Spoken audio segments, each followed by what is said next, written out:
গণভোটের বৈধতা নিয়ে তারা নানা ধরনের ষড়যন্ত্রে লিপ্ত হয়েছে।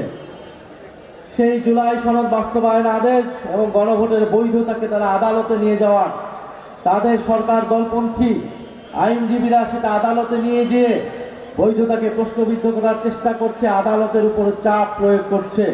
বিগত আমলে আমরা শেখ হাসিনার আমলে দেখেছিলাম এইভাবে রাষ্ট্রীয় প্রতিষ্ঠানগুলো, দেশের প্রতিষ্ঠান, বিচার বিভাগ, প্রশাসন, পুলিশ সব কিছু কীভাবে একটি দলীয়করণ করা হয়েছিল। সেই একই প্রবণতা আমরা এই সরকারের মাত্র 1 মাসও হয় নাই, সেই সরকারের শুরু থেকেই আমরা দেখতে পাচ্ছি।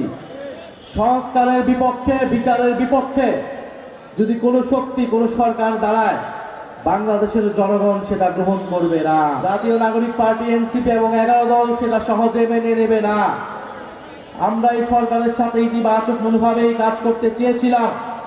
দায়িত্বশীল বিরোধী দলের ভূমিকায় আমরা সংসদ এবং সংসদের বাইরে থাকতে চাচ্ছি এখনো, কিন্তু সেটার জন্য সরকারকেও দায়িত্বশীল আচরণ করতে হবে।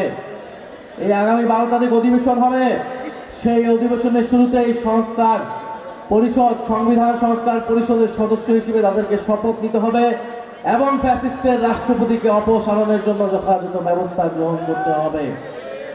অন্যথা যদি ঘটে, বিচ্যুতি যদি ঘটে, তাহলে 11 দলকেও, আমাদেরকেও, জাতীয় নাগরিক পার্টি, এনসিপিকে আমাদের চিন্তা করতে হবে, আমাদের সিদ্ধান্ত নিতে আমরা বাধ্য থাকব।